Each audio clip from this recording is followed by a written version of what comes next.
Sebelum melanjutkan, jangan lupa subscribe dulu, terima kasih.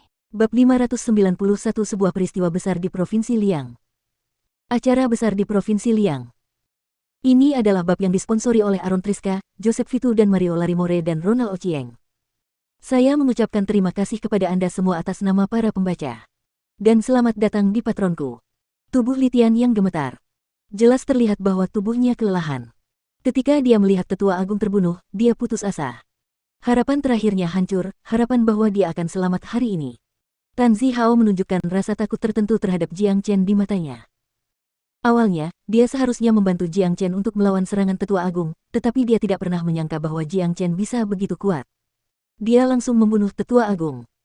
Pada saat yang sama, rasa malu mengalahkan kesadarannya karena lawannya masih hidup sementara Jiang Chen, yang hanya seorang raja tempur kelas 7, telah membunuh lawannya. Litian Yang, waktu kematianmu telah tiba. Tan Zichen meningkatkan aura pembunuhnya ke tingkat yang lebih tinggi. Sebuah tombak emas muncul di kedua tangannya. Tanda jimat di permukaan tombak emas itu tampak bergejolak, memancarkan aura kaisar yang kuat. Siapapun tahu bahwa ini adalah senjata kaisar yang tangguh hanya dengan melihatnya, dan itu lebih kuat daripada milik Litian Yang. Asteris Weng Weng. Getaran di udara yang disebabkan oleh gerakan tombak panjang itu dapat terdengar. Getaran itu muncul di depan Litian Yang dalam sekejap. Ketakutan adalah satu-satunya emosi di mata Litian Yang. Dia tahu betul bahwa ini adalah serangan pamungkas Tan Zihao. Dia yakin bahwa dia tidak akan dapat bertahan dari serangan ini bahkan jika dia tidak terluka. Dia mencoba melarikan diri karena itu adalah naluri manusia. Namun, dia menyadari bahwa dia tidak bisa. Dia bisa merasakan bayangan malaikat maut datang ke lokasinya untuk mengambil nyawanya. Jadi, dia tidak mencoba apapun mengingat fakta itu dan menunggu kematiannya. Asteris sialan. Tombak panjang itu menembus kepala Litian Yang. Pemimpin istana Asura itu telah jatuh. Tubuhnya jatuh dari langit setelah Tan Zihao mencabut tombaknya dari kepalanya. Big Yellow telah menunggu saat ini. Dia berubah menjadi cahaya keemasan, bergerak dengan kecepatan tinggi ke tubuh Litian Yang. Big Yellow mematahkan perutnya menggunakan cakarnya yang tajam untuk mengambil pedangnya yang patah. Dia segera menyelipkan pedang yang patah itu ke dalam dantiannya tanpa ada yang menyadarinya. Mereka hanya melihat Big Yellow berlari cepat ke mayat itu, mencakar perutnya, yang membuat semua orang berpikir bahwa anjing ini sangat brutal dan tidak kenal ampun bahkan terhadap orang yang sudah mati. Tentu saja, Big Yellow tidak peduli dengan apa yang dipikirkan orang lain tentangnya. Yang menjadi perhatian utamanya adalah harta karunnya. Pedang yang patah itu entah bagaimana akan menarik perhatian lebih, jadi dia merahasiakannya.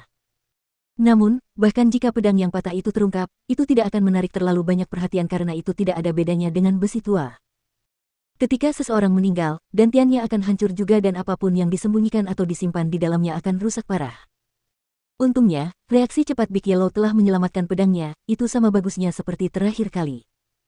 Big Yellow mungkin sebodoh penampilannya, tetapi dia cukup cerdas untuk tidak membuat dirinya dalam masalah. Dia tahu dengan jelas kemampuan khusus dari pedang yang patah. Lokasi pertempuran itu berantakan. Semua gunung di bawahnya retak dan patah, pecahan-pecahan puncaknya tumbang satu persatu. Ini adalah kekuatan penghancur seorang kaisar tempur. Pertempuran berakhir, diikuti oleh keheningan. Semua orang mendapati diri mereka terengah-engah. Istana Asura yang merupakan salah satu dari 4 kekuatan utama telah jatuh begitu saja. Tuannya, Tetua Agung, dan Taipan pertama semuanya tewas. Sekte besar ini akan merasa sangat sulit untuk terus bertahan di Provinsi Liang. Para Tetua Agung dari sekte tak terkalahkan dan fraksi pedang tak tertandingi menyaksikan apa yang baru saja terjadi. Wajah mereka menjadi sangat pucat. Mereka ngeri ketika melihat Tan Zihao dan Jiang Chen, seolah-olah mereka telah melihat dua hantu. Sekarang mereka dapat memahami secara mendalam keputusan yang dibuat oleh Ni tak terkalahkan dan Taois tanpa bayangan. Jika mereka membuat keputusan yang salah, yang menentang Jiang Chen, mereka akan menghadapi kesimpulan yang sama seperti penguasa Istana Asura. Meskipun pil pemulihan peringkat surga sangat berharga, pil ini tidak akan berguna lagi ketika seseorang telah kehilangan nyawanya. Dua ki yang kuat mendekati lokasi pertempuran, mereka adalah dua tuan yang telah kembali. Mereka tampak sangat sengsara, merasakan tekanan yang tak berujung merayapi hati mereka. Namun, semua perasaan ini menghilang begitu mereka tiba di lokasi pertempuran. Begitu kedua orang ini tiba, mereka langsung diberitahu tentang apa yang baru saja terjadi oleh tetua agung mereka yang menggunakan God Recitation Messenger. Kemudian mereka mengalihkan pandangan mereka kedua pembunuh itu, perasaan mereka bukanlah sesuatu yang bisa dijelaskan dengan kata-kata. Mereka mengantisipasi Litian yang akan mati di tangan Tan Zihao karena keluarga Tan bukanlah kekuatan yang bisa diganggu-gugat. Tindakan Jiang Chen, di sisi lain benar-benar di luar dugaan mereka, mampu melenyapkan kaisar tempur kelas 1. Mereka bisa saja membunuh Jiang Chen, sehingga menghilangkan peluangnya untuk tumbuh lebih jauh. Seperti kata pepatah, buang akarnya jika Anda ingin menghentikan tanaman itu tumbuh. Namun, melihat situasi saat ini, hal itu tidak akan mungkin dilakukan bahkan tanpa gangguan Tan Zihao atau bahkan jika mereka bersama-sama melawan Jiang Chen. Dengan kata lain, itu berarti Jiang Chen dapat dengan mudah melarikan diri dari pertempuran ketika dia tidak merasa ingin menang, yang akan mengakhiri hidup mereka ketika dia muncul kembali. Kalian berdua tepat waktu. Jadi, apakah 10 juta pil pemulihan tingkat surga sudah siap? Jiang Chen menatap Ni yang tak terkalahkan dan Taois tanpa bayangan. Keduanya menarik napas dalam-dalam saat mereka melepaskan cincin bumi surgawi dari jari mereka dan melemparkannya ke Jiang Chen. Jiang Chen menangkap cincin itu dan melantunkannya ke arahnya, dan mengangguk kegirangan saat melihat tumpukan pil di dalamnya, pil yang murni dan halus. Baiklah, mulai sekarang, konflik dan kebencianku dengan sekte tak terkalahkan dan fraksi pedang tak tertandingi sudah berakhir. Tapi, aku peringatkan kalian semua untuk tidak pernah mencoba memprovokasiku, kalau tidak, Jiang Chen mendengus. Nada suaranya jelas. Banyak yang telah melihat cara membunuhnya, seorang pembunuh berdarah dingin yang membunuh tanpa ragu-ragu. Tampaknya pantas bagi Ni yang tak terkalahkan dan Taois tanpa bayangan untuk menukar nyawa mereka masing-masing dengan 10 juta pil. Mereka tidak akan berani menyinggung Jiang Chen lagi kecuali otak mereka menjadi bodoh. Kebanyakan dari mereka mengira Jiang Chen tidak akan tinggal di Provinsi Liang setelah pertempuran.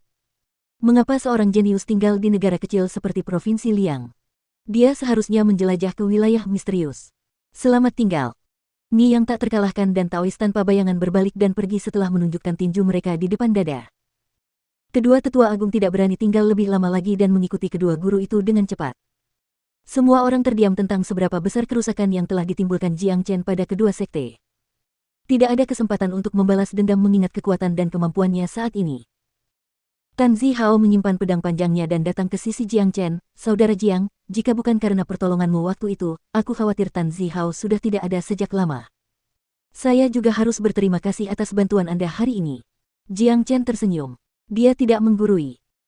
Jika Tan Zihao tidak muncul hari ini, yang telah membuat Ni tak terkalahkan dan yang lainnya takut, situasinya akan benar-benar berbeda dan tak terkendali bahkan dengan bantuan Istana Iblis Surgawi. Dia sama sekali bukan lawan bagi keenam kaisar tempur. Naga matahari 9 mendalamnya mungkin kuat, tetapi belum mencapai potensi kekuatan maksimumnya dan aktivasi keterampilan itu menguras sebagian besar energinya. Konsumsi kekuatan Yuan dalam tubuhnya sudah signifikan setelah dia membunuh tetua agung. Ini dianggap tidak biasa ketika dia berada dalam tahap kultivasi seni transformasi naga. Jadi, melepaskan kekuatan Seinbon merupakan kartu trufnya yang tidak bisa digunakan begitu saja. Jika bukan karena Tan Zihao yang datang sebelum pertempuran dimulai, Jiang Chen hanya bisa bertahan paling lama beberapa ronde sebelum melarikan diri. Dia kemudian akan kembali untuk melawan mereka setelah menjadi Raja Tempur kelas 8. Jadi, kemunculan Tan Zihao telah membantunya menyelesaikan semua masalah dan konfliknya. Aku harus membunuhnya. Aku orang yang suka melakukan sesuatu sendiri, memuaskan hasratku untuk membalas dendam, baru setelah itu aku bisa merasakan kenikmatan. Kata Tan Zihao. Kata-katanya sangat keterlaluan bagi banyak orang. Dengan kemampuan dan identitasnya sebagai keluarga Tan, keinginannya untuk membunuh Istana Asura hanya dapat dipenuhi dengan perintahnya. Jika dia memberi perintah untuk menghancurkan Istana Asura, mereka dapat dengan mudah dihabisi beberapa kali bahkan jika mereka dapat bangkit dari kematian. Jadi tidak ada yang berani mengomentari kata-katanya yang arogan. Pada saat ini, Dark Minzi bergerak ke arah mereka lalu mengepalkan tinjunya dan berbicara kepada dirinya sendiri, senang sekali, Dark Minzi dari Istana Iblis Surgawi, bertemu dengan Anda, Tuan Muda Tan. Tan Zihao hanya menganggukkan kepalanya. Dia tidak berusaha berbicara kepadanya. Sebagai seorang jenius dari keluarga Tan, dia menganggap dirinya orang benar yang tidak akan berhubungan dengan agama iblis manapun. Jika Dark Minzi bukan teman Jiang Chen, dia bahkan tidak akan mencoba untuk menanggapi. Dark Minzi hanya tersenyum polos atas kesombongannya, berpikir bahwa ia berhak melakukan itu karena ia adalah seorang jenius dari keluarga Tan. Ia mengubur emosinya dan mengesampingkannya, lalu menoleh ke Jiang Chen, saudara Jiang benar-benar teman baik Tuan Muda yang merupakan seorang jenius luar biasa yang belum pernah kutemui sebelumnya dalam hidupku. Apakah Anda bebas untuk berkunjung ke Istana Iblis Surgawiku, Tuan Muda Tan? Saya sangat berterima kasih atas bantuan Anda hari ini. Saya punya beberapa hal yang harus diselesaikan. Saya berjanji akan mengunjungi Anda setelah masalah ini selesai. Jiang Chen menjawab menggantikan Tan Zihao sambil tersenyum. Dia tahu dalam hatinya bahwa tujuan utama Dark Minzi adalah untuk menjalin hubungan dengan Han Yan. Bagaimanapun, dia pasti telah banyak membantu Jiang Chen, dia harus pergi ke istananya. Baiklah, aku akan menunggumu di Istana Iblis Surgawi. Dark Minzi sangat gembira dan meninggalkan lokasi itu bersama dengan Tetua Agung. Ada rencana masa depan, Saudara Jiang. Kamu punya bakat luar biasa dalam dirimu. Aku yakin Provinsi Liang bukanlah tempat yang cocok untuk kamu tinggali, mengapa tidak ikut aku kembali ke keluarga Tan? Tan Zihao mengundang Jiang Chen ke sektenya. Seorang jenius seperti Jiang Chen akan sangat membantu keluarga Tan di masa depan. Saya mengerti maksudmu, Saudara Tan, tetapi saya sudah terbiasa hidup tanpa kendali dan hidup sendiri. Saya khawatir saya akan kesulitan menyesuaikan diri dengan keluarga Tan Anda. Jiang Chen menolak tawarannya dengan sopan. Dia yakin bahwa dia tidak suka bergabung dengan sekte manapun. Meskipun masalah di Provinsi Liang telah diselesaikan, dia belum memperoleh informasi apapun tentang hal-hal yang dicarinya setelah dia tiba di benua ilahi beberapa bulan yang lalu. Ada 4 bagian lain dari pedang suci surgawi yang tidak ditemukan. Itulah tujuannya. Ia harus menemukan semua bagian pedang suci surgawi untuk memulihkan kekuatannya yang sebenarnya. Itu adalah senjata suci yang tak tertandingi dan keberadaan bagian-bagiannya masih belum diketahui. Jiang Chen bertekad dalam pencariannya. Darahnya terhubung dengan pedang suci surgawi, setiap bagian pedang yang ia temukan akan meningkatkan nilai tempurnya 1 tingkat. Tentu saja, hadiah terbesar untuk waktu yang dihabiskannya di benua ilahi adalah jari telunjuk tangan kirinya, tulang suci. Hal penting berikutnya yang harus dia lakukan adalah pergi ke penjara neraka beku di Istana Asura, untuk mencari tahu harta karun tersembunyi Litian Yang, harta karun yang dideteksi oleh Big Yellow. Itu adalah kesempatan yang tidak boleh dilewatkan.